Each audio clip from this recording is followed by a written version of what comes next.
Hi. Hi, everyone. Oh, let me not cover this.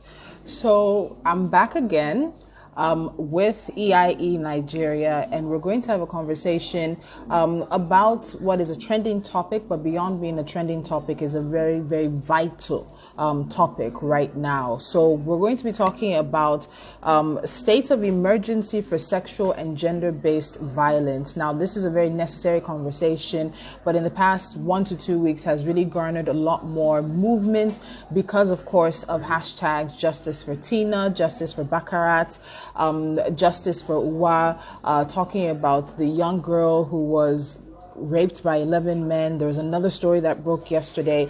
We as a nation have to get to the point where we address this. So I'm going to have two guests joining me. Let me get my first guest in here who's going to be part of the conversation, and that is Dorothy Njemanze. She is the co-founder of the Dorothy Njemanze Foundation, and she, of course, will be talking to us, just sharing insights in terms of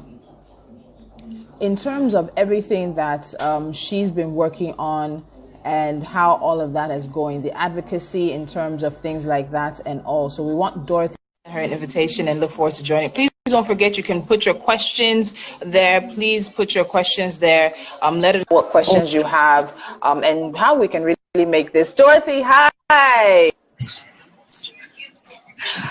Okay. How are you? I'm exhausted. I can only imagine. I spoke to a few of the people involved with the protest yesterday and everything. I can really tell that it was really wearing on people. But thank you for the work you're doing. Thank you so much for the work you're doing. Thank you very much. I mean, I'm more exhausted because I just came back from the hospital early this morning. We had something, so no sleep, nothing. But I'm fine. Okay. All right, so I know your story personally, and a lot of people who follow you may know your story as well. But those who are just joining us, who may not know exactly who Dorothy Njemanze is, just a bit of a background on how you got involved in advocacy for sexual and gender-based violence. Okay, so I'm a human being, and I identify as an emotional being with human rights. No apologies for that. I'm also a survivor of rape. I'm a survivor of domestic violence. I'm a survivor of sexual and gender-based violence, best put, right? Different kinds of sexual violence, groping, stalking, I've been stabbed, different things. So I'm a survivor of sexual and gender-based violence in Nigeria. And I know firsthand the need to remember that victims are human beings. And you see, it's only when you remember that they're human beings, then you think of humane response systems for the victims to benefit from. And that's something that we don't have here. So I'll always give this analogy for people who don't understand the gravity to understand it better. If a 1-year-old, 2-year-old gets raped in Nigeria today, for instance, the 2-year-old is supposed to pay the person's medical bills. The person is supposed to go and bring a policeman to the hospital and pay the transport fees of the police officer. The 1 or 2-year-old child is supposed to pay for the medicals of the child. The 1 or 2-year-old child is supposed to pay for police investigation, if at all a police investigation would be, for the duration of time that there will be police investigation. The 1 or 2-year-old child is supposed to pay for police prosecutors if the matter gets minuted to legal enough for it to make it to a court, and it's usually an average of 5,000 naira a day per appearance. The 1 or 2-year-old child is supposed to pay prison officials, the correctional facility officials, who are usually on the court premises, usually an average of 5,000 naira, to take the person who is accused that has been, remanded in prison custody to the prison, and also make a provision for the prison officials to be able to bring the accused when the accused is needed in court. And this is 1 or 2 years old. Now, who is a 1-year-old? These ones who cannot tell you a full story of who they are. They can't tell you a full story of their name and all of that. Those are the people we're talking of. How much do 1-year-olds earn in Nigeria? Again, last I checked, they've not even stopped suckling in some places. And so it comes to bear the fact that they say when you have failed to prepare, you have prepared to fail. And that is the reality of what has happened. Nigeria failed to prepare towards responding to sexual and gender-based violence like we're human beings. In other words, right now, the reality is that Nigeria is prepared to fail all of us. So, okay, go ahead. Finish your thoughts. Yeah, if that's what is the fate of a child, imagine your fate as an adult. That's a real thing. And remember that as adults, persons with disabilities, the dynamics for them are different. Yes. Okay, so I want to get to state actors because I think it's very vital for us to lay criticism, blame, and applause wherever there are state actors who are doing what is absolutely necessary for them to be doing. But how did we get here? Because I remember having conversations on radio when we see these stories in the newspaper, and the general excuse people will give is that, oh, it's because we're reporting the stories more. More people are coming out to report. More people are coming out to share their stories. So when you say that this is a crisis, when you say that the federal government of Nigeria should declare a state of emergency for sexual and gender-based violence, there are those who will say that this has been with us since time immemorial. It's been with us forever. The only difference is social media. The only difference is that people are speaking out. What makes this such a pressing issue, a crisis issue right now that you're asking for a state of emergency? Okay, so if it has been with us forever, I can agree. I agree it's been with us for forever. It's been with us enough for me to have been sexually violated way over 20 times in my life. And from the look of things now, I am still susceptible to violation again. Yeah. And so one would have thought that since it's been with us for a while, we should have come to that stage where it's not going to be able to be a threat to us again. I think now the threat is even more increased because now you're known as a voice. I said something very dangerous. I said something that my colleagues felt scared about yesterday. I asked why the sudden increase in killings after rapes, because not like that before. And then I said, wait a minute. What if it's because of social media? What if the victims were able to identify one person and they were scared of social media? And so these are things that come to bear.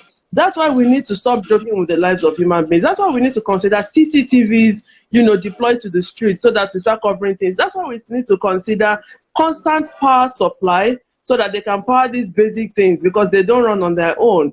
That's why we need to start considering more serious things for establishment of forensic laboratories, sexual assault referral centers, and a sexual assault referral center that is going to cost somebody in the remote villages a lot of money that the person most likely does not have is a very situation. So the sexual assault referral center should, as a matter of urgency, be in at least every local government in Nigeria. What are we doing? What is it going to cost for these things to be there? And then the victim blaming and everything. Of course, those in the police they are a reflection of the society we live in. Much as they are a reflection of it, we shouldn't make excuses for bad behavior because bad behavior can kill us. We don't know who the next victim would be. This week, we've had how many children that were involved in this. We even in my organization 3 weeks ago, a child attempted to take her life. This child was trafficked and she's pregnant now. And she's doing everything possible to get rid of that pregnancy because she feels really bad about it. These things are happening. We need to give a human face to this, to the solution. We've not done enough. Things have only gotten from bad to worse. Have there been some positive changes? Yes, the sex offenders register exists now. It's domiciled with NAPTIP. But guess what? The names are not going to get on the register by magic. The police has to do their work well and stop forcing people to settle outside for the register to work effectively. The last time I got evidence that police was requesting for money, exorbitant amounts of money to force a case to be dropped and trying to force a woman to settle with the rapist of her ward was 2 days ago. Raw evidence. 2 days. And it's very painful. And this is a woman who is out of job at the moment. And then now think about, okay, what happens with victims when they speak up? Yeah. What the response that is available. So if I spoke up now and I needed to move to a safe place to start my life all over again, is the government willing to fund the process, at least for me to get a 1-bedroom apartment, which most likely usually is in the range of, say, 200,000 naira, you know, for the one that are the cheapest, you know. And then we've not talked about the punishing, the punishing of the basics in that. And feeding throughout the period. Feeding. No, let's not even talk about feeding throughout the period. Let's assume, okay, 200,000 naira for a place, and another, say, 100,000 naira to put in basics that are needed, and 100,000 naira to start up a small, medium-scale business. That's 400,000 naira. Oh, I didn't include fees, so it's not feasible. Let's put another 50,000 naira. That's a 450,000 naira. Many people who are victims of domestic violence, sexual violence, all these things, and a lot of domestic violence is linked to marital rape, which has refused to be addressed in Nigeria. So a lot of people need these basic starter packs. So what are we doing? Before they can consider leaving. Not just before they can consider, exactly. That's why a lot of people are holding on. So when people say, woman leave, woman leave to where? Especially when you don't have a supportive family structure that usually thinks if you're not MRS, you are nothing. You are nothing as a woman without a man in your life. Those are fallacious things that have killed so many people's loved ones. So we need to look at this. That's the essence of declaring a state of emergency on sexual and gender-based violence.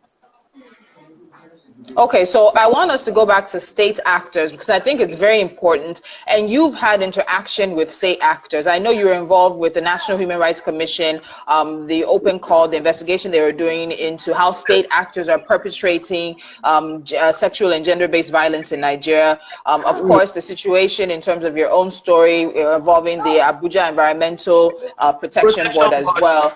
And so when you look at state actors, you see that they themselves, if they are not absolutely culpable, they're complicit. And even when you have a judgment such as yours that came from the ECWA's Human Rights Court that was against the Federal Republic of Nigeria, it doesn't force change. And many people would think that a system that is losing lawsuits for human rights violations, for sexual violations, and is having to pay out would look at a way to change itself. What's wrong with the state actors and how they're addressing sexual and gender-based violence? Well, you just referenced the ECOWAS court judgment, and it's a landmark judgment. People celebrated it. People have started writing academic papers on it. But the Nigeria has not honored that judgment up till today. And so for Nigeria to have honored that judgment to the benefit of the victims directly, it also tells you that Nigeria has not honored that judgment enough for the provisions of the judgment to be reflective on the system, you know, on Nigeria's response protocol to sexual and gender-based violence. And that's an abysmal failure to us. You know, we haven't done a cost analysis of what sexual and gender-based violence costs Nigeria, because of course it definitely is something that makes Nigeria not to function optimally. And these are things that come to bear. State actors on different levels, I don't even know where to start from. Am I talking about the judiciary? Am I talking about the police?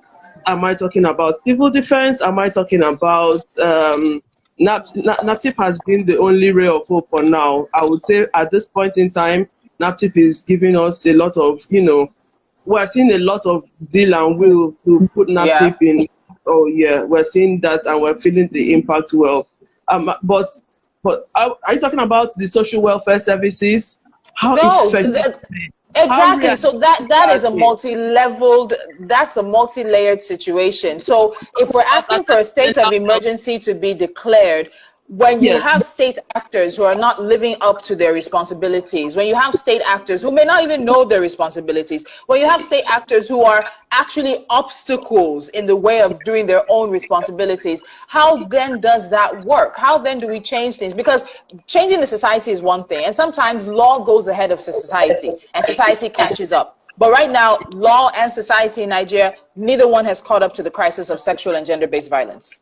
Yes, so this is where civil society has stepped in. This is where civil society's proactiveness has been a saving grace on many fronts. Civil society primarily helped to drive the process of the sex offenders register. Civil society has helped to do a lot of things. Right now, we even have response toolkits for sexual and gender-based violence. I know that Global Rights led that process. There's so many organizations that are doing a lot. Clean Foundation is doing a lot focused on police reforms.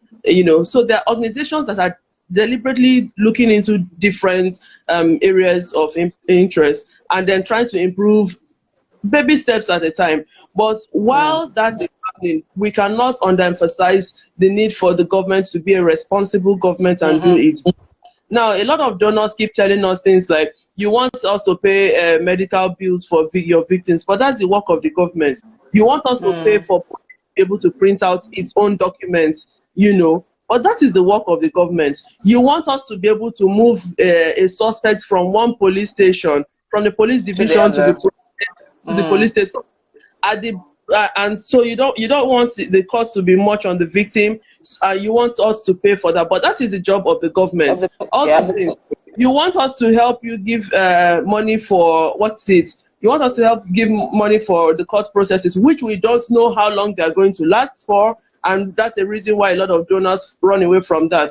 And so, at the end of the day, the victim is left more hopeless and more hopeless and more hopeless every day. I can tell you that story realistically. For years, do I talk about the mental health implications? Where do we start from?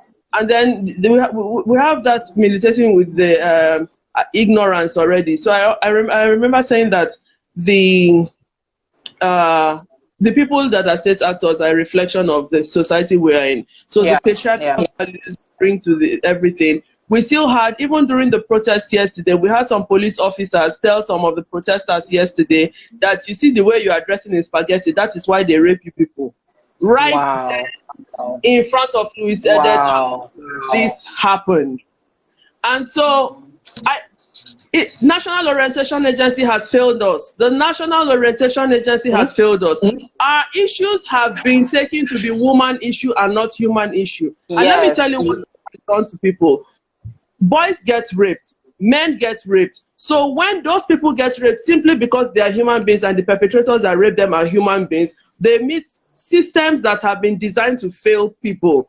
And then at the end of the day, because of the prevalence of the of these abuses on women, people say, but boys get raped too now. Yes, we should look at it from the perspective that the abuser is a human being and the victim is a human being. We should provide real-time support to the victim as a human being to be able to reintegrate into society, and real-time support for the abuser to be punished and also get some any other rehabilitation help possible. Exactly, all those things. I mean, it's increasingly extreme sports being woman or female in Nigeria, and it's very heartbreaking. Because right now I can't even change my gender. I didn't beg to be female, and I don't think I should apologize to be female. I don't think it's heartbreaking. It's just so many things all together. Yeah. So there are a lot of comments coming in, but I want us to keep this conversation. So we've talked about state actors.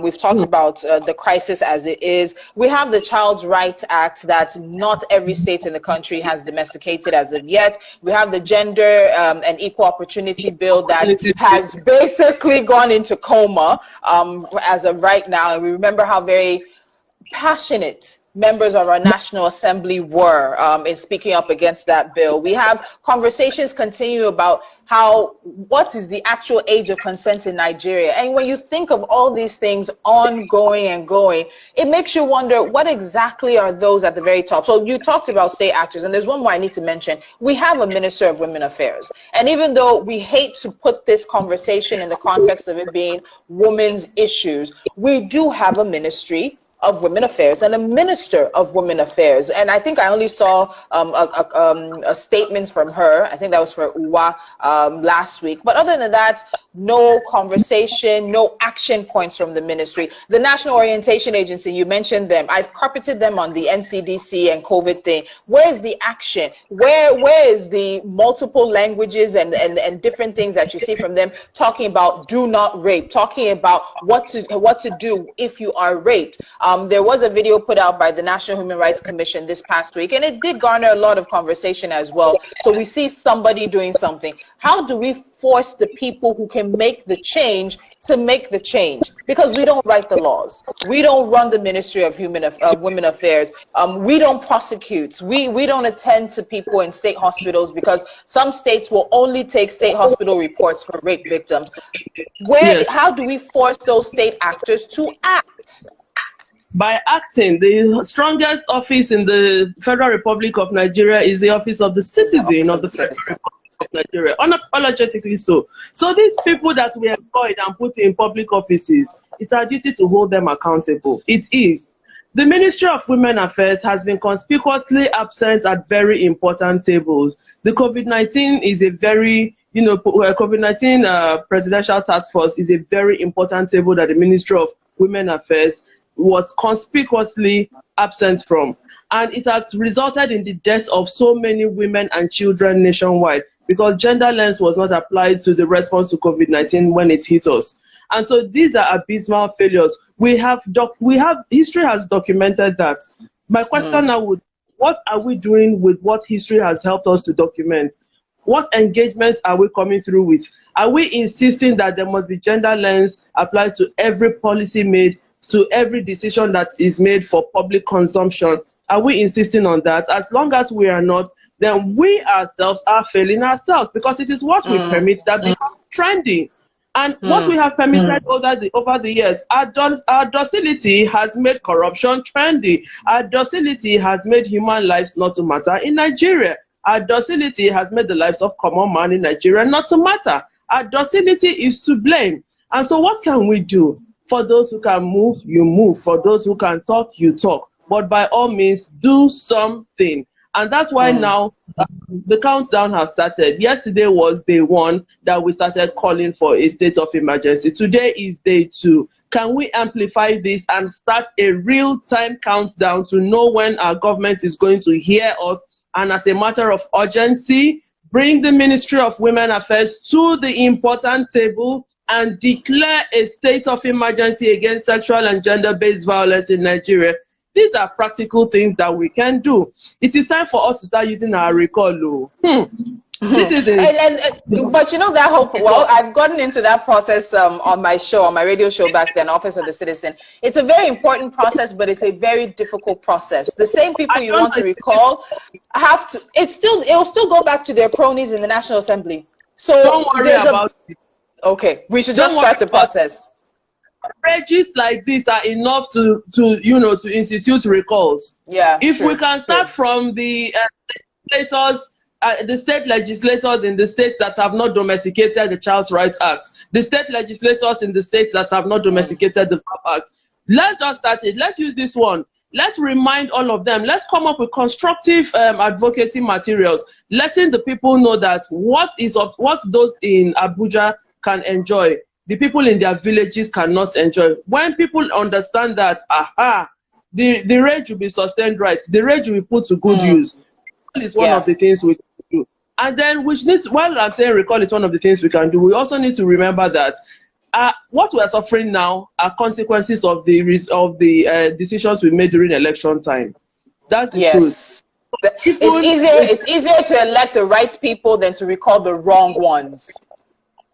Exactly. It's a lot easier to elect the right people than recall the wrong ones. And you see, but a stitch in time saves 9. It's not too late. 9. Yes. We are the ones that put them there. So let's keep holding people to account. We can hold people to account for everything. Yesterday, we almost lost a life in the hospital because of lackadaicity of a hospital. And at the end of the day, you knew you didn't have what it takes to attend to us, but you kept us there interviewing us over what we absolutely don't know. And after keeping us for hours with somebody who could not breathe, you now say, oh, you can go and look for another hospital. That was a very painful thing that should not have happened. That's medical negligence. That's malpractice. In a sane society, that's a lawsuit. I'm not denying that I'm thinking around that direction. But you see, the resources come from. When I was at the ECOWAS court, but for the fact that the civil society stepped in for me, by now we would not have had a landmark court judgment. People stepped in for me. I lost everything. I lived. I couldn't stay in my house. I was being threatened. This thing of human rights defenders till today, we do not know how to go about our next meal. Now, for anybody to get access to justice for sexual and gender-based violence, somebody like me needs to position ourselves in a place where we don't mind the ridicule and we go. Where you're visible, and you make noise, and you make it impossible for them to ignore. We beg for money to be able to transport ourselves, to go and pick up victims, to take the victims to hospital. We beg for money for ourselves to be able to help victims, pay police to open file. There's even the one that I heard of as inquiry money. You won't believe that in some police stations, they don't attend to you until you bring inquiry money. Inquiry money is different from when they finish hearing, for them to hear you out. Then when they finish hearing you out, you now pay for money for file. Then after money for mobilization money, which they are going to use to mobilize a police officer to go to the crime scene and invite. And then that's different from the money for paying for analysis of the crime scene, if ever it would happen. Okay, it's a cutting system. Dorothy, somebody is asking, what does a state of emergency look like? What does this mean? So I think we need to put it in concrete terms. So we're saying a state of emergency must be declared in Nigeria on sexual and gender-based violence. But what does that look like? What does it mean? In concrete terms and in concrete actionable things, what does that look like? Okay, so far we have a number of written out action points, but I'm going to leave that to the next speaker to take it up. But let me just do that basic breakdown that I am very good at doing. So with the state of emergency declared, we will be able to have monitoring and evaluation dynamics to this. We will be able to look at how many states have not domesticated the relevant laws that would help protect people from sexual and gender-based violence. Child Rights Act and VAP Act take the lead. The Gender and Equal Opportunities Bill also has an opportunity to be reviewed, and we can now give definite timelines when these things can be put in place.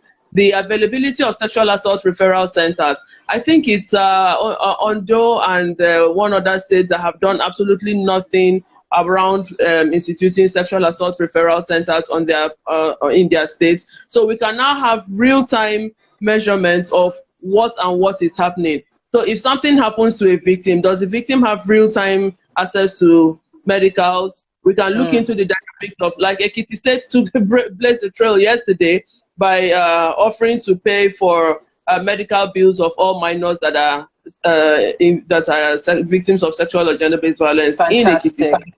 Fantastic. These are the real-time things that affect real human beings that we want to see. We'll be able, I'm just giving us the monitoring and evaluation indices that we can use to measure those big dogoturenchi that we have put together, the plenty English that we have put together. So the well-being of human rights organizations, like my organization, for instance, the Dorothy Njemanze Foundation, we have the trust of the people. The people would trust us more to tell us their stories than they will go to the police, right? A lot of people believe that if we are not on the scene, going to police is useless to them. And dangerous ideology. Nonetheless, there's no need for rivalry. We're happy to work with police. Let us be the arm of the police that has the trust. And then let us see through the processes. Now, in doing that, who sees to our well-being? The police. It's not fair that the government keeps taking credit for the work the CSOs are doing, and the government is not supporting us. It's totally unfair. Like totally unfair. And so it calls back for responsibility of the government. What apparatus exists in each state? A few days ago, a commissioner for women affairs in one of the southeast states told a child that was finally able to speak up that she should go to the appropriate authorities now. That was what she said to a child. A child. The commissioner for women affairs should be the driver for access to justice. Who goes there for that child? And gender-based violence crimes. So it's unfair. So we can now have real-time monitoring and evaluation indices that we can tell the progress of states. And this would also help us to do one thing. If we say by October, for instance, every state should have domesticated the Child Rights Act, it means that if anybody has not done so, what are the people doing looking for position in office for? It's time for us to apply these radical approaches because, you know, we don't know who the next person to die would be. The dynamics of social media helping people to amplify their voices has given the abusers another brazen opportunity to be more brutal and ensure that many of us die. And these things are unfair. So with the the state of emergency we are calling for, all these things, you know, we'll be able to criminalize. Okay, so it was this morning we saw the news of the boy, the 3-year-old boy who had been defiled, but his parents do not want peace. Now, the parents are not above the law. That is a crime against the state. And being a crime against the state, it behoves on the state to get justice. So we will now be able to strengthen the systems. And then for police officers who refuse to do the right thing in calling for justice, we are demanding public prosecution of those officers. Yes. So that's obstruction of justice. There's a deterrent. We already know that the police is understaffed, and so it will now be that there's a deterrent. There's a real-time deterrent that we can measure, and people can see what is happening. There are more reasons. There will be less reasons for reported cases of sexual violence not to be documented. Yeah. Because even with the sex offenders register, reported cases should be documented. And if you don't document it, it means you're making us lose a trail of evidence of the trend. Yes. And so these things that we can real-time check, you know. Then I talked about the well-being and the welfare. Victims of sexual and gender-based violence that need scholarships. We can measure how many got scholarships to complete education. The ones who need accommodation, we can measure the accommodation, because what we have now is just we have access to a few shelters in Nigeria that keep people for a maximum of 3 months, you know, and 3 months is not enough to make people get people to help people get back on. Kogi case, for instance, the Kogi case where the commissioner beats the girl, you know, amongst other things, and sexually violated her, as she reported. In that case, it happened in March. We're in June now. We're not thinking about where has this girl been staying. What is the mental health, you know, of the girl currently? How is she coping? Is she feeding? The palliatives that were promised during COVID-19 ever get to her? Will palliatives that are promised ever get to people that are needed? All these things, these are real-time issues and showing you real-time gaps. So by declaring a state of emergency, we can measure those things. Palliatives were given out during COVID-19. Women did not stop menstruating, but there were no sanitary pads in the palliatives. There were no diapers for children in palliatives. There were no diapers for the elderly in palliatives. And so it's not only people want to do. Hygiene plays a very important role. A lot of lives have lost needlessly this period. And the only way we can get it right is by declaring a state of emergency. That way, we can itemize the different bullet points that we can use as measurable to monitor and evaluate the progress of the country. Okay. Dorothy, as always, it's a pleasure. There are people who have dropped comments, and I read your story long before I met you. You know, I told you this. I read your story. I knew about your story. I discussed your story long before I met you. But when I met you, you left a lasting impression. And I have to say very much thank you for the work you do. You're an inspiration. Whatever it is, that landmark judgment, your fight against state actors who are involved in this, and then your fight to make sure that your voice and the voice of other victims is constantly heard. You're a legend. You're a legend. And you inspire us. Thank you so much. Thank you feel so, but I don't want to die with pain. I would like to die with a lot of joy. I don't want to die with pain. It will happen. It will happen. It will happen. There will be progress. And there is even progress now, because you've seen people on social media, guys, even talk about the fact that certain conversations that have been happening have made them sort of reevaluate their interaction. So there is progress. It's at a very minuscule, minute level, but it's there. It's there. Thank you so much, Dorothy. Your voice is powerful. Let me just add less than one minute. The seed has been sown. We are telling the story of Yes. consent in English language. We need to tell that story of consent in every language in Nigeria, Yes. not only in English language, so that more people Yes. will understand things. Thank you for having Very me on. true. Thank you so much, Dorothy. Have a great day.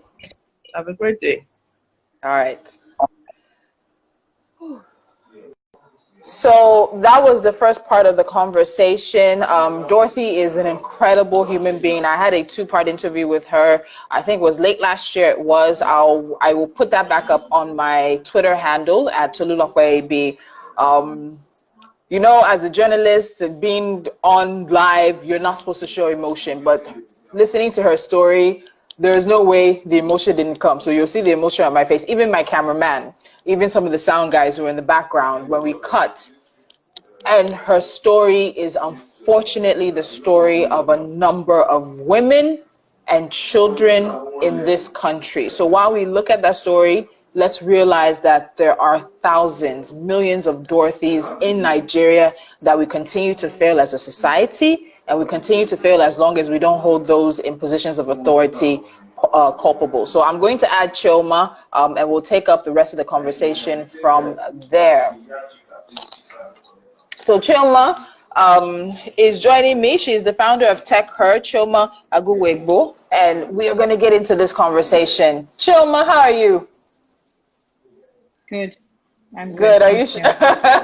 Mwah, mwah, mwah, mwah. She knows why. She knows why I'm sending her Kisses love. right back, my girl. Kisses right back. Yeah. All right. So I know you were listening to part of the conversation with Dorothy. We've talked about state actors. We talked about what a state of emergency looks like. But before we even get to that, we need to look at factors. And I've been having some really interesting conversations with guys lately about consent, about the existence of a rape culture in Nigeria. And what I keep telling them is, whether you like it or not, there is a pipeline that we've seen with young men and boys in Nigeria. It starts from, tapping current, as they like to say, or secondary school, you're in the hall and everybody's pushing the girl. It goes from there to being on the bus and rubbing yourself against a woman and being in a bank and doing it. And then when you see this gradual progression, when there's no consequences, nothing happens to them, they will, some, not all, will progress to becoming molesters and rapers and abusers. And so when we talk about the whole rape culture, many think that, those things are just, when you grow up, you mature, you lose those kind of things. What do you think about that? I think that there's an entire conversation that needs to be had with parents. I'm in a secondary school group, reunion type group. And some of my friends were saying last night that, when we raise our children sometimes and we say things like, this child doesn't take no for an answer. Bullshit, right? The Holy Book says stuff about training children in the way that they should go. And when they grow old, they won't depart from it. These things, I do not pander to the, to the thing that says that people who abuse children are sick. No, they're not sick. It's just been, for majority of them, it's been, you take a pencil, nobody talks, then you take a pen, and then you take an exercise book, and then you take this, and then you take that. And before you know it, you have a bank robber, right? And then then we blame everything. Oh, he's poor, he's this. Even the Bible says when a thief is caught, he should be made to pay 7-fold, even if he's hungry. It's bullshit. I believe that we perpetrate this, this irresponsibility, right? Because when these same people, they feed themselves, right? They feed themselves. They don't put the food, you don't carry the rice and put it in your eye or put it on your head because, he has no control. They give themselves baths every day. Most of them have jobs. Some of them are heads of industries, right? Captains of industry. They're leading organizations. Everything is going perfect. Why is it boobs and a vagina and everything goes to rubbish? I don't, make it make sense. If you're going to be a mad person, uncle, naked yourself, go on the street. Let's know, okay, he's mad. We'll feel sorry for you. It's a completely different thing, but you cannot be sane, be abiding by some laws and then decide you're not going to abide by some laws. It doesn't work. It doesn't work. Which is why I call for complete responsibility. Somebody commits a crime, let there be swift punishment. I was saying yesterday when we were marching that you cannot have a crime against a minor. A 2-year-old was raped to death, and then justice was delivered after 4 years. That's a bad precedent. Very bad precedent. It shouldn't happen. You look at the matter with Elisha Abbo, right? The senator, you know, who beat up a woman, right? On video. And you see that how many months after there hasn't been any justice for this woman, right? So let me just say something about that particular one. This kind of activity. Let me say something about Elisha Abbo's particular case. And what astounded me out of it is that after this video came out, before the Senate committee wrapped up the investigation, he received not less than 2 awards. Not less than 2 awards. And I thought to myself, what are you telling Nigerian women? What are you telling his victim? What are you telling somebody else? Because for me, someone who can go to a shop in public daylight and beat somebody has done it in the dark somewhere else. So what are you? What message are you sending? Dimeji said something about didn't she settle? Whether she settles or not, what is the standard we're holding our legislators to?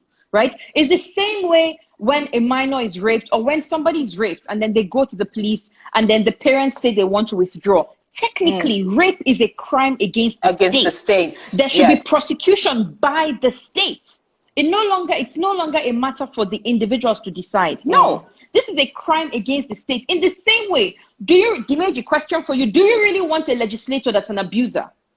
Right? It's a question. Do you really want a legislator? Is that the person you want representing you? Is this the person you trust in whom you want decisions? You want to commit your constituency? I believe that I'm sorry, I'm quoting the Bible a lot, right? There's a place in the Bible that says, if a man wants to be a bishop, if you desire the office of a bishop, there are certain guidelines, right? There are standards, which is why we must hold our religious leaders to higher standards. We must hold our legislators to higher standards. We must hold men and women, because the truth is, whether we like it or not, the perpetration of patriarchy in our society means that even men cannot get justice. In the midst of all of these conversations we've been having, I've had men reach out to me to say, this happened to me. But if I talk, they'll tell me, why did my penis get hard? Why did I have an erection if I wasn't into it? It's the same. So there's a difference between a bodily function and your psychology. And I guess this is why rape, a lot of times, is one of the hardest cases to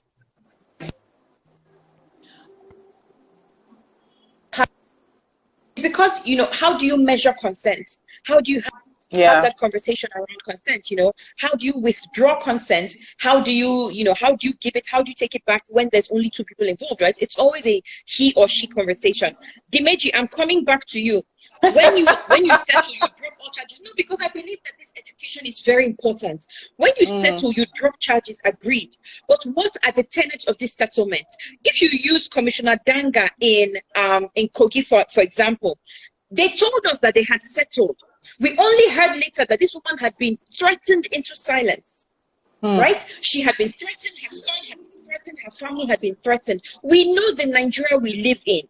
If you want to tell me Jeffrey Epstein settled with his victims, we know what that entailed.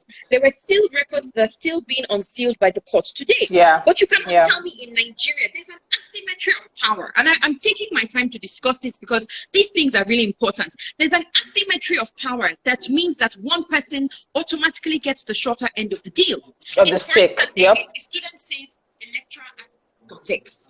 And then the lecturer now says, but she wanted it. No, my darling, she didn't want it. There's something. Once there's an imbalance of power, yes. Exactly. And we must address those systems that mean that a person will not get justice because they are smaller.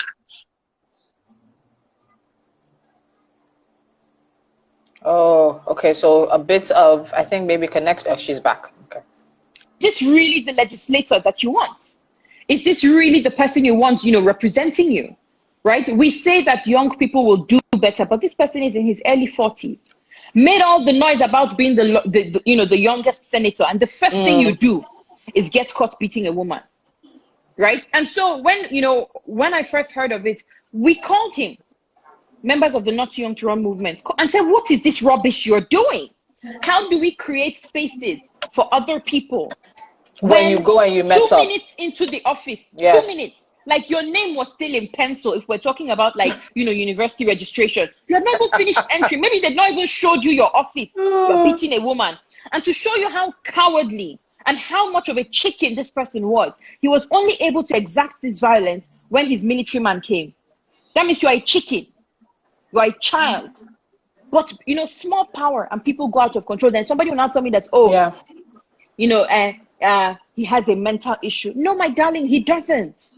He's only able to do this thing because he understands the power that he has as a man in this country.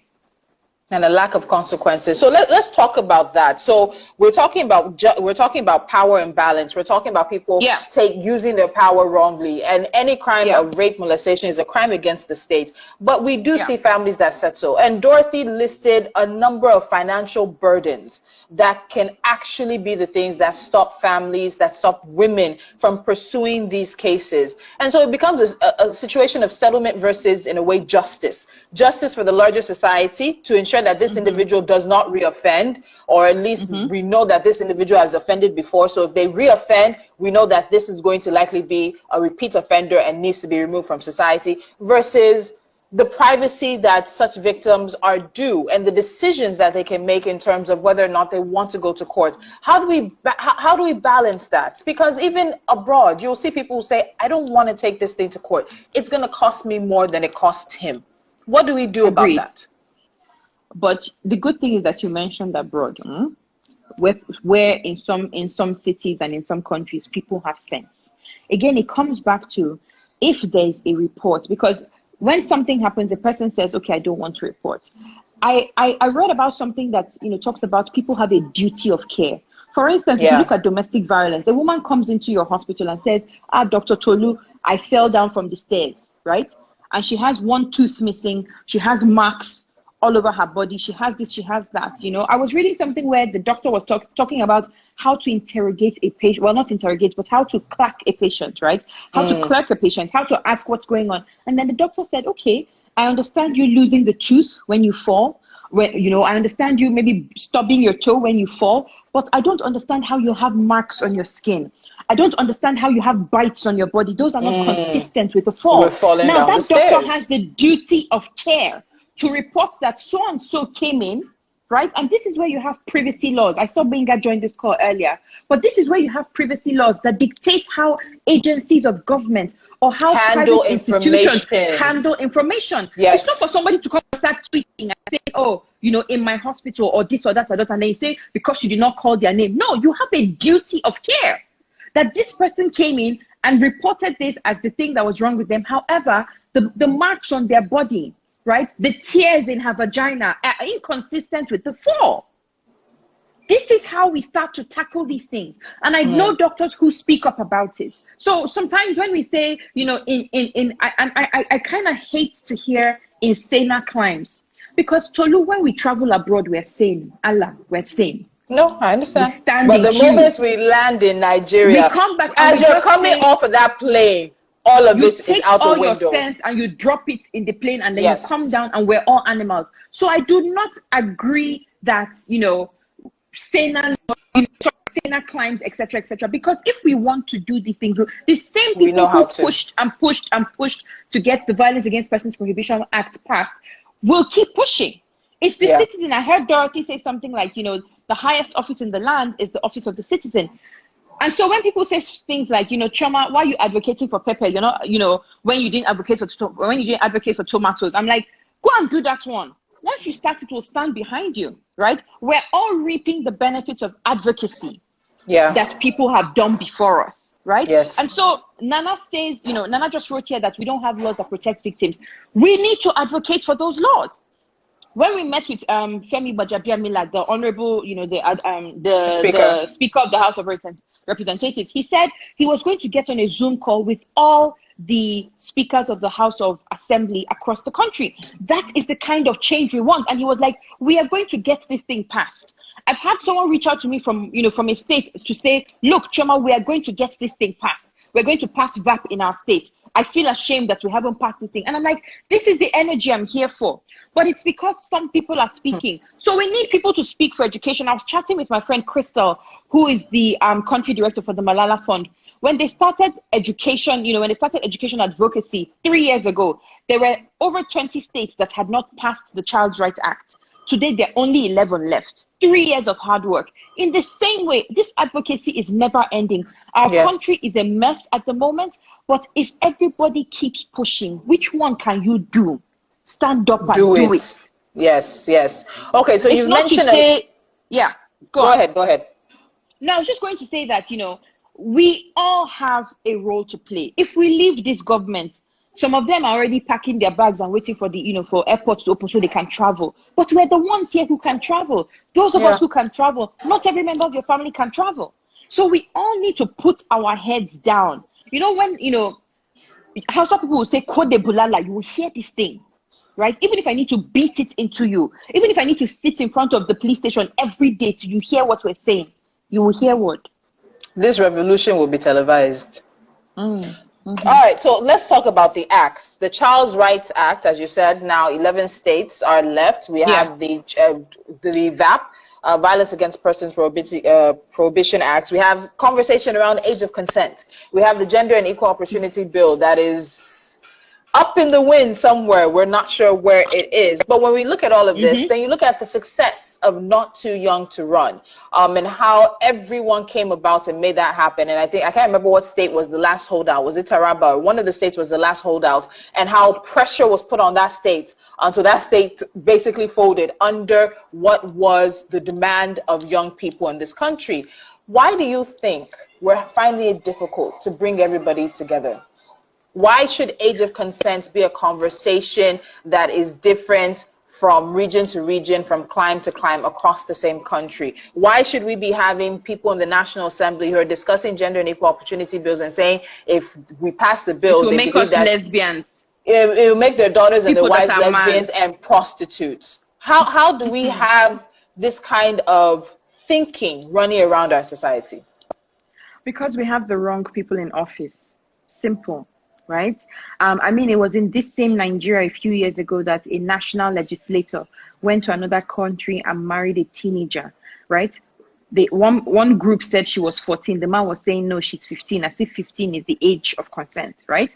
And when people asked, the laws of the land forbid this, he said, no, I'm not bound by the laws of Nigeria. I'm bound by my religious laws. This is somebody who, by virtue of his election as a federal legislator, his duty is to uphold the law, is to make laws. Yes. But this person says, this law that you people elected me to put, to uphold, it's not what I'm working with, right? So I think that it comes back to who are we putting in office. A lot of time we lay a lot of stuff at the feet of the president, etc. But our legislators are running riots. I remember tweeting a few years ago that if you list Nigeria's problems 1 to 10, our legislators are like 1 to 7.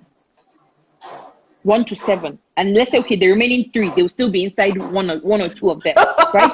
So you have to think about who are we electing. Look at Elisha Abu. I keep coming back to that. Look at Madam Remi Tinubu, a woman like all of us, who said, do you want the house to protect you? Or do you want us to, I don't remember the other thing she said. How many months after? Nothing. We have the wrong people in office.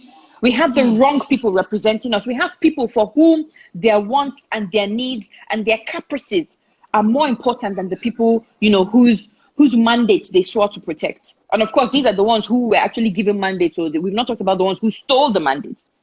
Two completely different discussions. So we have the wrong people in office. And this is why, when I heard Abuja people, for instance, because I've been monitoring elections in Nigeria since 2011. In 2019, after the presidential elections held and people were saying, we're not coming out again, we feel very disappointed, I remember putting out a message on WhatsApp and I was saying, vote for the one that applies to you every day. I run an office in Abuja. I know how many times they've come to tell us, pay for this, pay for that, pay for that. If we weren't registered as a charity and therefore exempt from all of this foolishness, we would be paying out more than we make. And this is because we have the wrong people in office. Abuja once had a minister I didn't even know we had a minister. The only time there's something happening is when they start painting the road and causing stupid traffic everywhere. But it is because we have not said, look, enough is enough.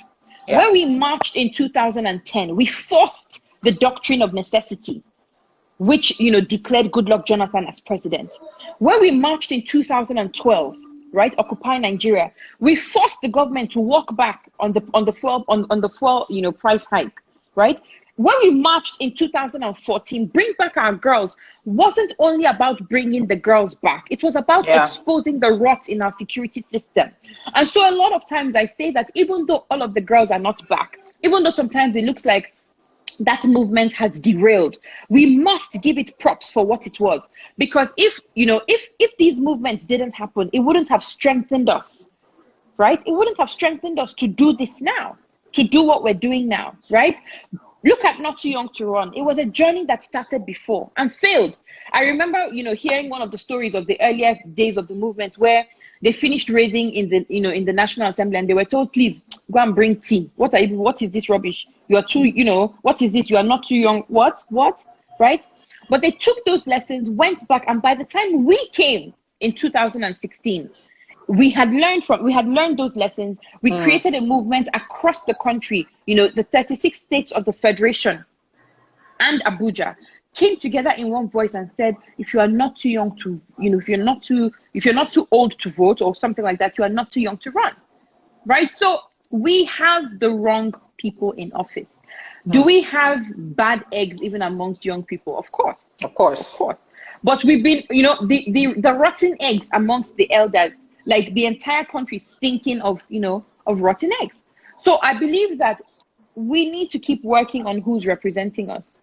Okay. We can't be paying lip service to, for instance, having women in politics. And just filling a percentage. We haven't ever met up to the percentage. Never. Exactly. We've never hit it once to say, okay, we've hit it once and we're coming back. All right, we'll get to what the state of the emergency looks like, but I think it's also important to acknowledge the progress that has been made, because when you immerse yourself in these conversations, you can feel like you're literally hitting your head against the wall with Nigerians, like you're hitting your head against the wall because you don't feel like there's any change, but there has been progress. So in terms of progress, what do you think has been the move, has been progression, has been a success, or we're even moving towards some level of success and some level of societal change?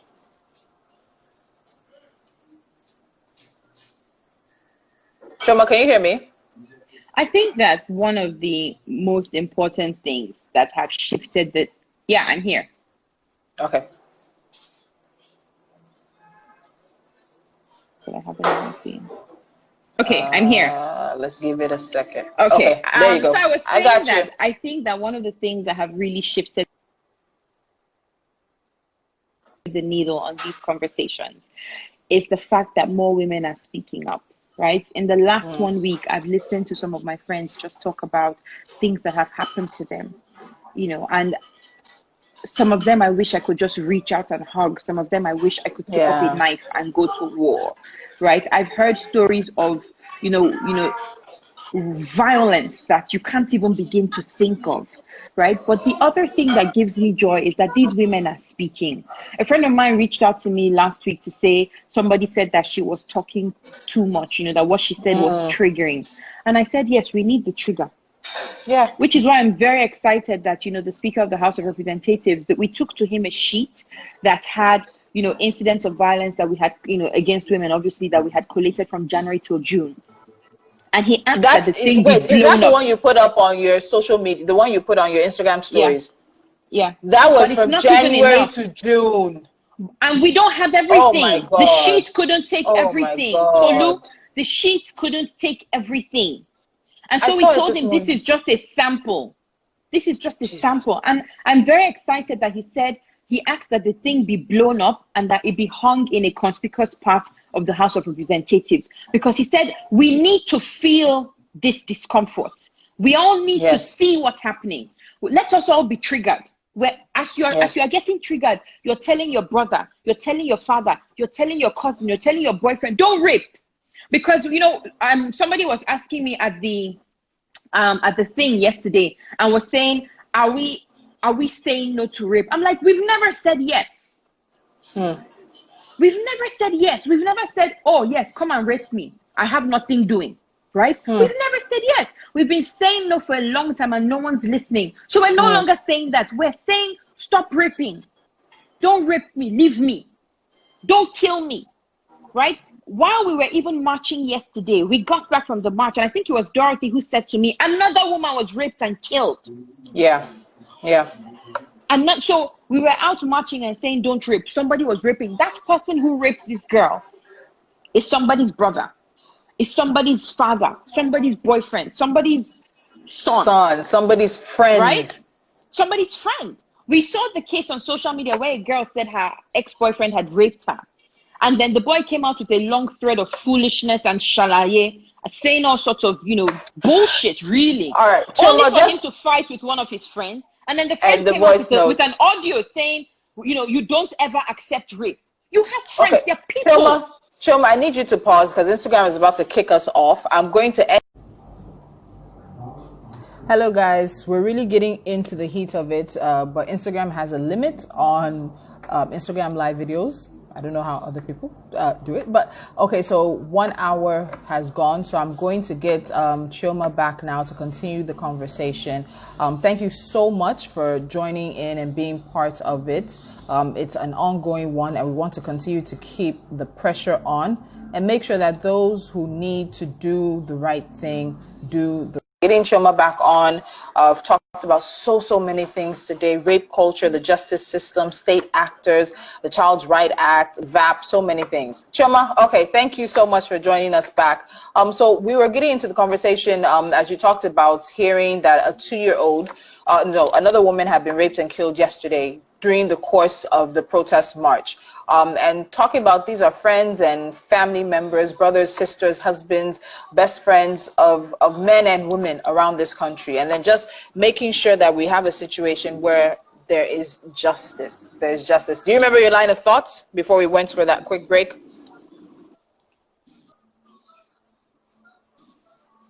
Can you take that question again?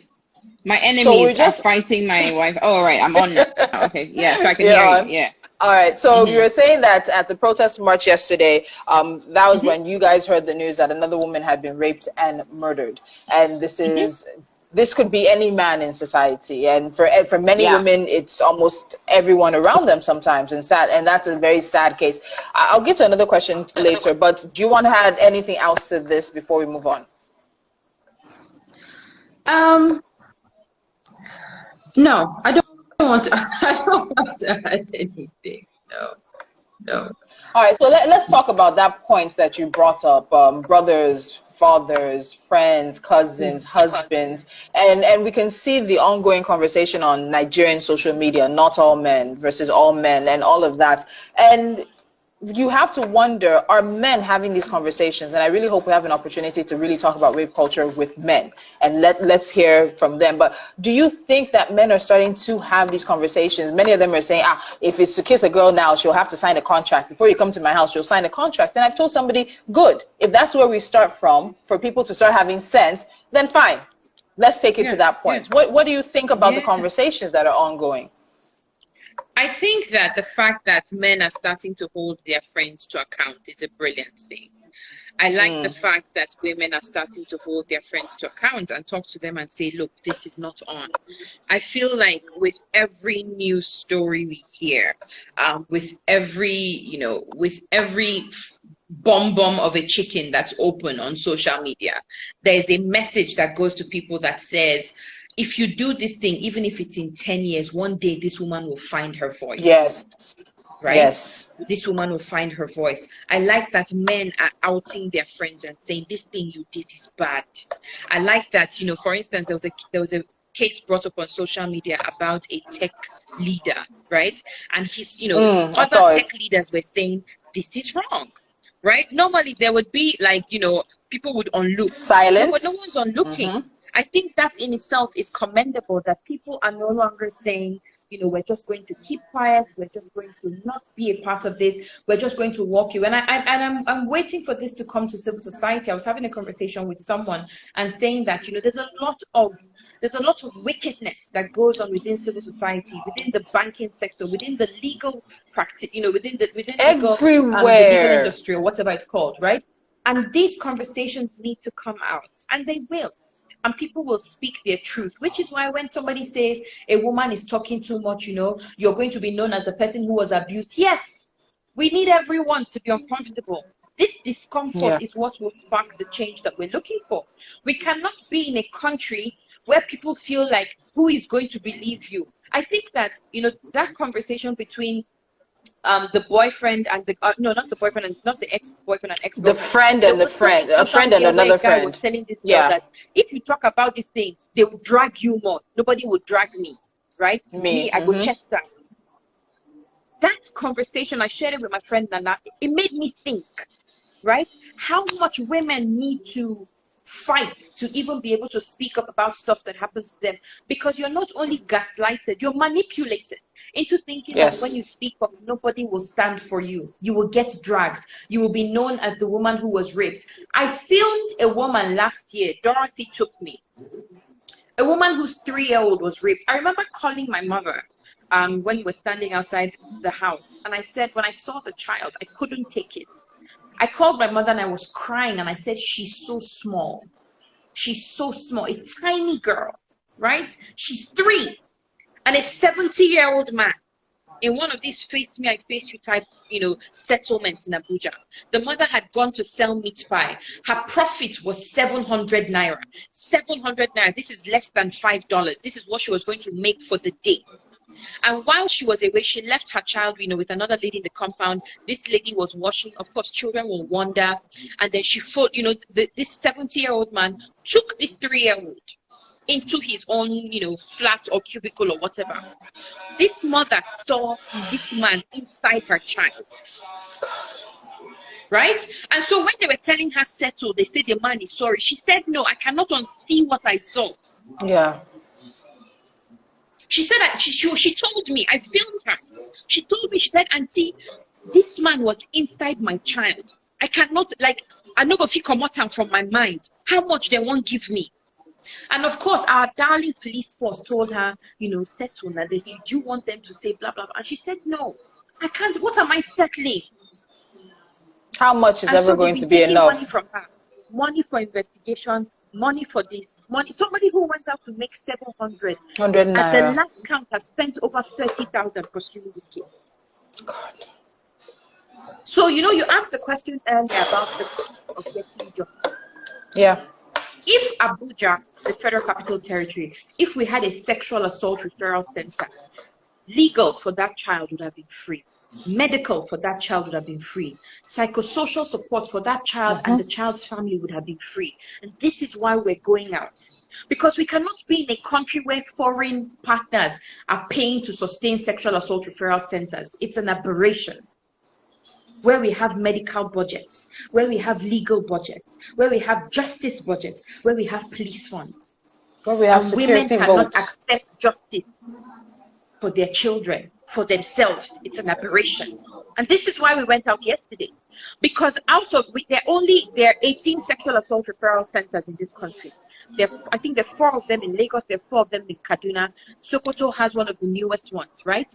We're still telling these people, fund your sexual assault referral center. You don't just create it and it runs on air. Yes, yes.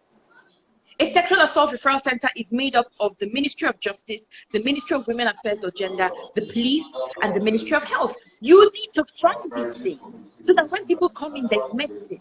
So that you don't tell them to bring money to take a statement. You don't tell them to bring money for investigation. This woman I'm referring to in Abuja had to pay for the police to go to her house to arrest the man. What are we saying? And then you have legislators who are changing cars like they're changing underwear. But the people that you represent cannot get justice. And so people know. Over time, people have learned that if something happens, nothing will happen now. Before you go police, nothing will change. Before you go court, And so, these things perpetrate themselves. I need to ask you, Chioma, because hold on, Chioma. I need to ask you something. You've been saying justice and justice and justice. And we hear the quote, a country that can't defend its weakest, its women and its children is not a civil society. But what is the cost of the lack of justice for sexual and gender-based violence? Because for some people, these things don't make sense until you sort of put it into dollars and cents, naira and kobo. But it's difficult to put the lives of women and children, their mental health into naira and kobo over a lifespan, over a lifetime, over intimacy with their partners or lack of intimacy with their partners, over time off of work to when they have a crisis and they have to deal with this. But overall, what do you think the lack of justice for sexual and gender-based violence is costing us as a country? It is costing us a culture of peace, right? We are breeding a society of people who do not understand the word no, who do not understand that not every need will be met, not every expectation, not every want, not every desire will be satiated, right? We're showing people that it's okay, right? As a matter of fact, if you even look all the way to the fight against corruption, we're showing people that all you need to do is be wealthy enough, be smart enough to evade prosecution, have the lawyer who can, evade our laws, or be able to get the other side to bungle the case, which is why one of the asks we have is punishment for people who mishandle cases. Because what we're learning not is just that the perpetrators. Sometimes, yes. As a matter of fact, this is a conversation we keep having, that beyond the rapists, beyond the people who are molesting, the biggest issue we have is actually security forces. When we did Abuja raids last year, it was officials of the Abuja Environmental Protection Bureau who were raping women, right? It was security forces who were raping women. So how do you go to a perpetrator to seek justice from another perpetrator? That's the question. Dorothy is replying. She says the lack of justice for SGBV in Nigeria definitely cost the country trillions of naira annually. Of course. I mean, we can talk about money, but there's also the psychological cost. Exactly. It's beyond the money. It's beyond the money.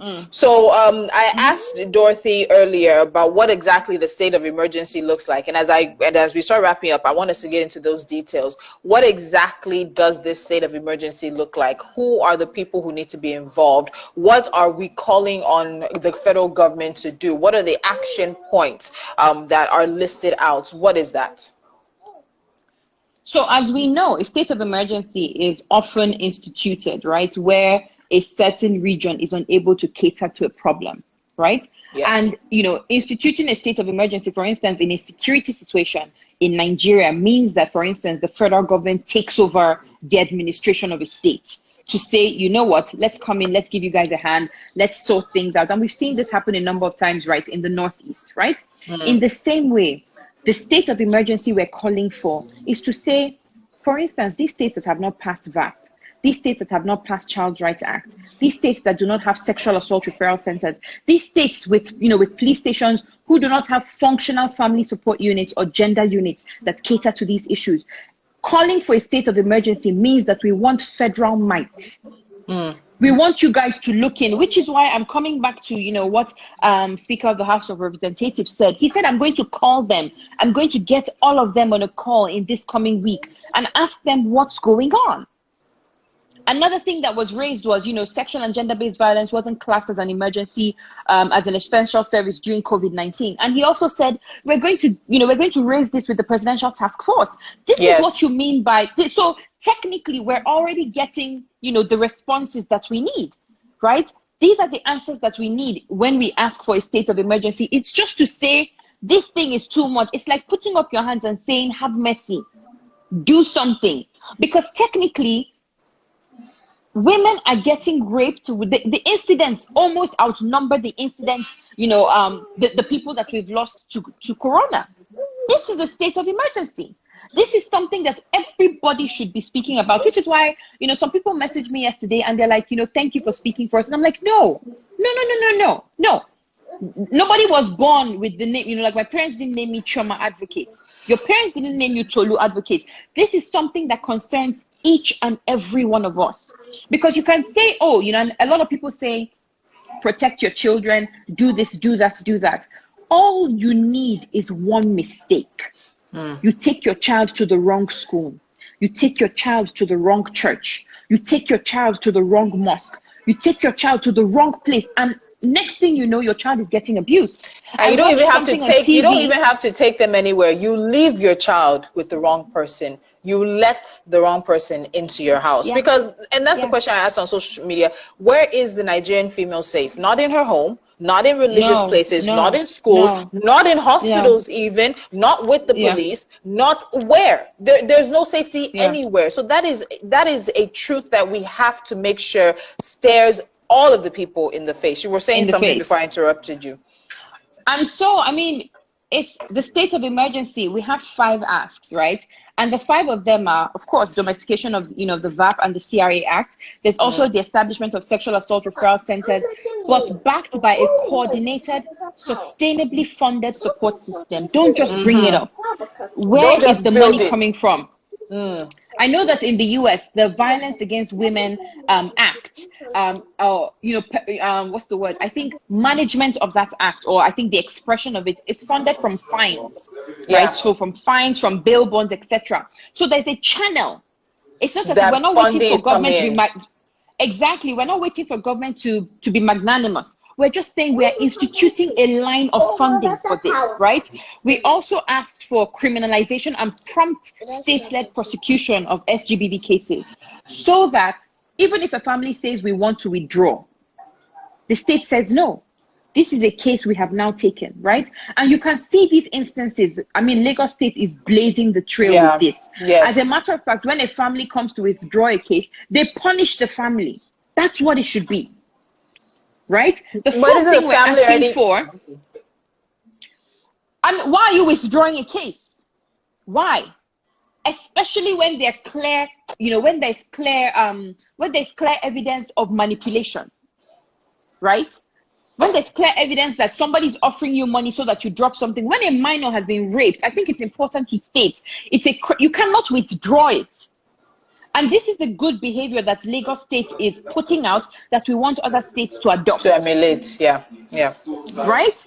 Yeah. The fourth thing is, the implementation of functional family support units, and forced gender units.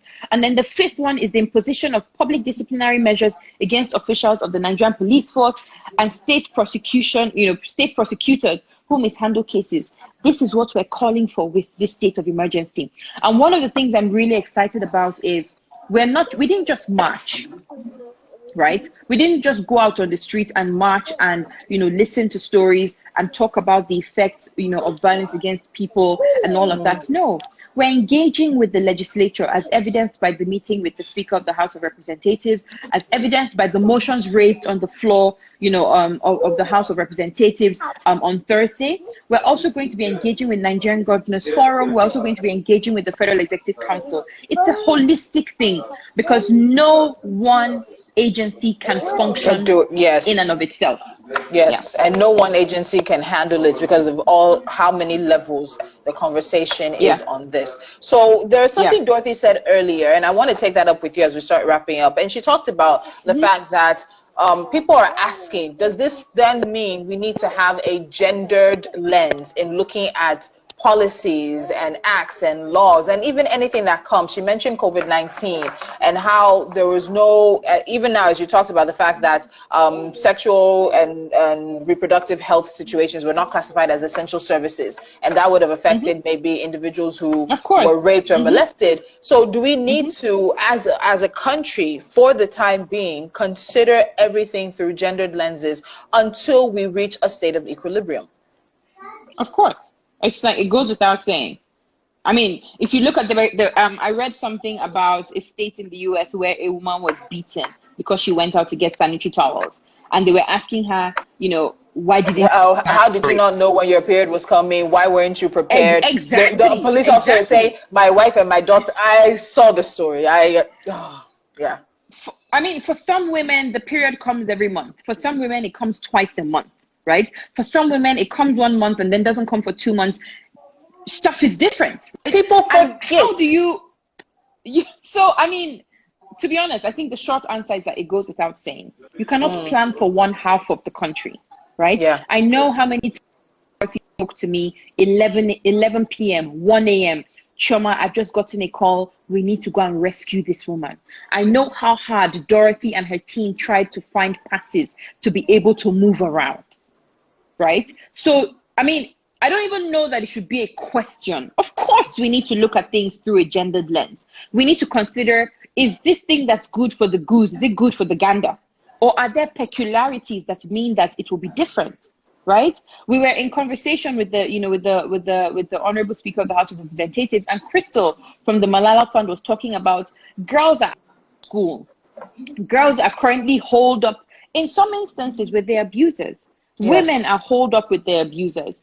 I watched something last night. Gordon's, the popular comedian, was talking about his first sexual experience. He was molested, and he talked about a big auntie of his that came to his house, and the woman had said she would stay for 2 days. She ended up staying for 2 weeks, and every day she slept with him, every single day for over 2 weeks, right? And so you have to think about the fact that this is happening, and then there are a lot of girls, a lot of women, a lot of men who are holed up with their abusers.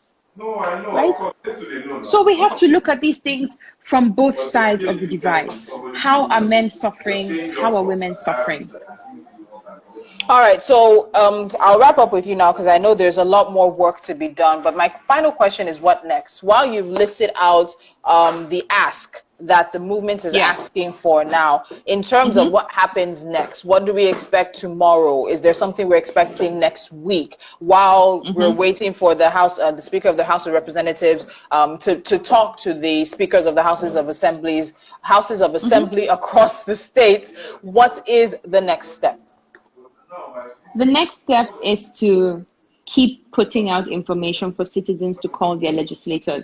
And to show you how powerful the office of the citizen is, yesterday on social media, we saw 2 legislators say that if women dress decently, they will not be raped. Citizens took it up. My friend Mariam Laushi, so proud. She tweeted and she said, you need to call these men to account. And people started calling them.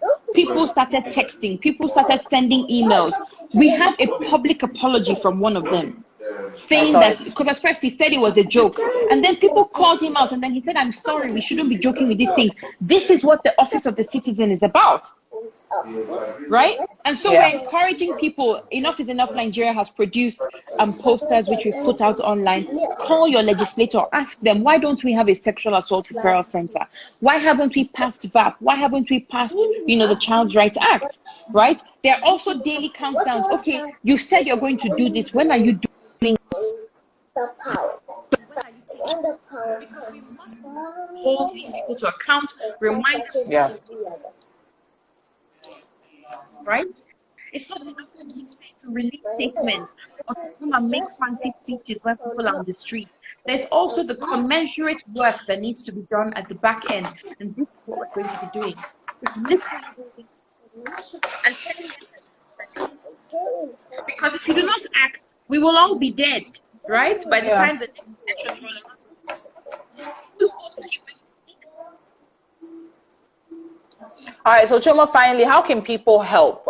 Is there going to be another protest that's planned? If not, how can people help? Is it donations?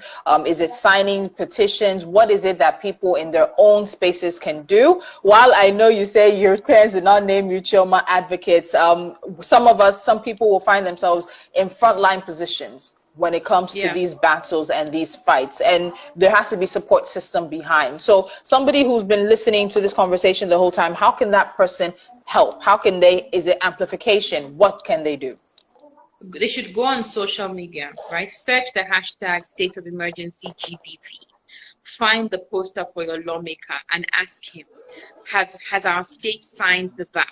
Has our state signed, have we domesticated the VAP and the Child Rights Act, right? If we haven't, why? Do we have a sexual assault referral center, sir? Do we have a sexual assault referral center? Don't. Why? I think just getting on the phone is such a huge thing that people can do, and you can do this anywhere. Enough is Enough Nigeria has all the phone numbers and email addresses for legislators across the country on their website. Do something. Pick up the phone. Ask these people how far. Don't just be the person we see during elections. Show up. People are dying around us. And the thing is, every state has a case. Every state. No state is exempt. This is not a southern thing. This is not a western. This is not a northern. This is happening everywhere across the country. And if you notice, the graphic that we shared, we didn't put any states because we all didn't have time for, there are 2 in X state and then there are 2 in X state. No, it's happening everywhere with just as much, the frequency of occurrence is the same everywhere, right? Mm-hmm. Get on the phone, call your legislator, call your governor. What are we doing? And also, 2023 votes. Somebody comes and promises us the moon. Look at the person. Are they even at the top of their building? Somebody comes and promises that all of us are going to be rich. Look at the wealth of the person's character. Is it in them to deliver the things that they've promised? Yeah.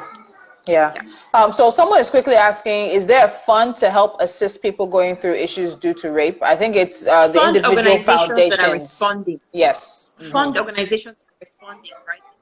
Tons of them. There's Warif, there's Mirabel Center, there's Dorothy Njemanze Foundation, there's Stand to End Rape.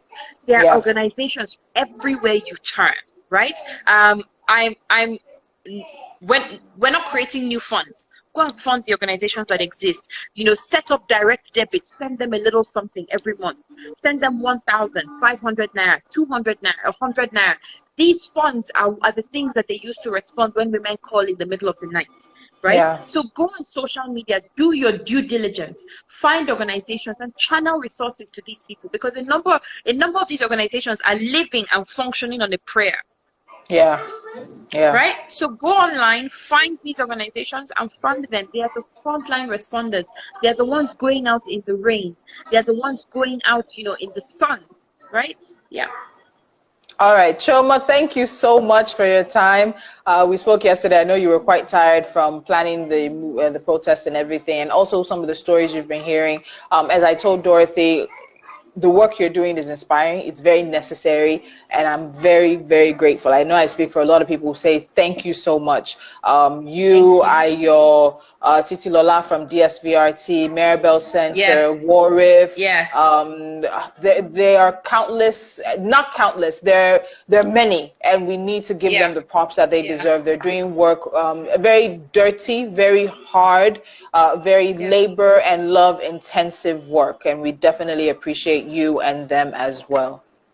Thank you so much, Chioma. Dorothy, thank you. Thank you, ladies, so much. Get some rest. And as we said, while the revolution will be televised, the fight continues tomorrow. Thank you so much. Yes. Thank you so much. Bye, dear. All right, bye. All right, thank you to everyone who tuned in. I appreciate it. Thank you so much, Enough is Enough Nigeria, for always giving me the platform to have some of these very necessary conversations. We look forward to bringing you more on this. Please don't forget the hashtag is State of Emergency SG. I'm going to get it wrong. SGBV, State of Emergency on Sexual and Gender-Based Violence. So please share your thoughts on it. You can reach out to Dorothy. You can reach out to Chioma. Chioma on Twitter is at Chioma Chuka. Dorothy is at Dori Manzi, I believe, on Twitter as well. You can also find the Dorothy Njemanze Foundation as well. I'm on Twitter at Tolulope AB, at EIE Nigeria. It's not just about sexual and gender-based violence. EIE does a lot of work in terms of informing Nigerians on the power they hold. We hold the power to hold them accountable. Don't ever think that we as Nigerians are powerless. We are not powerless. We need to realize our power and take that power and hold the people that we elect to serve us to account. Thank you so much. I'll see you guys next time.